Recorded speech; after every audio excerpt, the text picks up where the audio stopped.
Welcome to footballgameplan.com. Where football makes sense. Alongside Cornell Hunter, I'm Tyler Merkovich, and this is the 2019 preview for the Houston Texans. They came on strong last year. Gary Kubiak, no problems on the offensive side of the ball. Third in total offense and fourth in passing. Hey, with that team, the surprise of last year was rookie Steve Slaton. He opened up things in that offense for everybody. If you look at the numbers for Andre Johnson, when you get a good ground game, it typically opens up things over the top. Andre Johnson had a phenomenal season, but before we start talking about the receivers, I have to go back to the quarterback situation. Matt Schaub was brought in from Atlanta. Since he's been serviceable, but nothing that was worth trading away multiple first-round picks for. And Matt Schaub, he's also struggled with injuries. Now, with that being said, if Matt Schaub is struggling with injuries, the backup Sage Rosenfeld is now in Minnesota. And who do they bring in?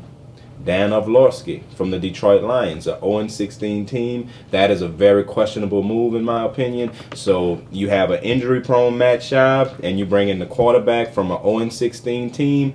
That spells danger in my opinion. All I heard pictures of Orlovsky is running out the end zone.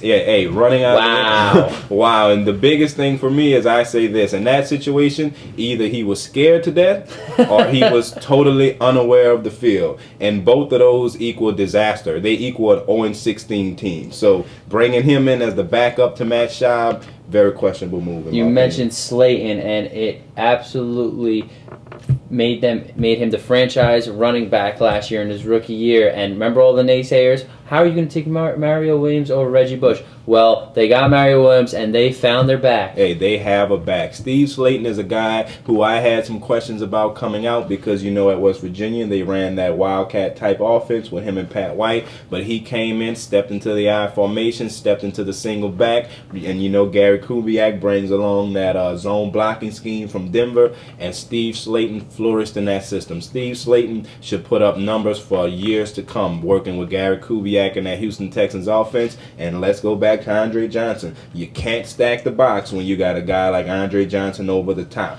And tight end Owen Daniels is emerging as one of the most reliable tight end targets in the NFL. Last season, Owen Daniels had 70 catches. That's huge from a tight end in the NFL. So with Andre Johnson, Steve Slaton, and Owen Daniels, those are three key cogs in that offense. My biggest concern, though, Tyler, is the quarterback situation. Not that Matt Schaub isn't serviceable. Not that Matt Schaub can't get the job done. But you can't do anything if you're not on the field. So until Matt Schaub shows that he can stay healthy for the length of an entire season, I have to put a big question mark at the quarterback situation in Houston. Eric Winston coming on as a offensive lineman in that Houston Texans. There are question marks about Slaton's toughness. Can he run between the tackles and the goal line? That's what they got Andre for. Hey, and the thing is the Texans also, Slaton, he looked like he bulked up a bit once he got to the NFL, and he proved to be a very, very good short yardage runner. The Texans, I think, brought in Chris Brown to take on some of that pounding and short yardage situations. So I look for the offense to be dynamic. The biggest question mark with that offense is, can Matt Schaub stay healthy? If he does, look for the Texans to have a phenomenal season once again on the offensive side of the ball. Defensive side of the ball, this is exactly where they needed to improve, and they addressed it in the offseason. They were 27 in points allowed, 27th in sacks, and 29th in turnover differential with a -10 mark.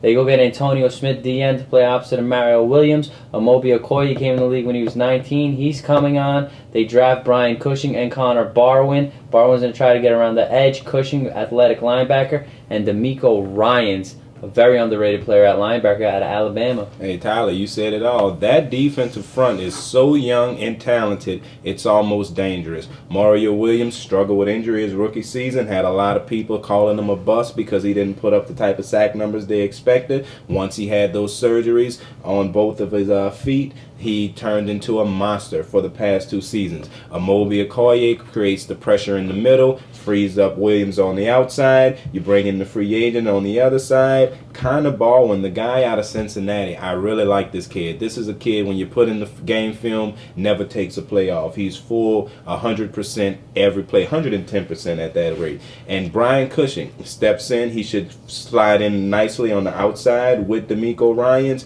I look for this Texans front seven to be phenomenal. They will be an aggressive team. I like what I see with the Texans on the front seven. Well, their Achilles heel and what'll make or break their season, especially against teams like the Colts, is their secondary. Dante Robinson, a cornerback. They lose C.C. Brown.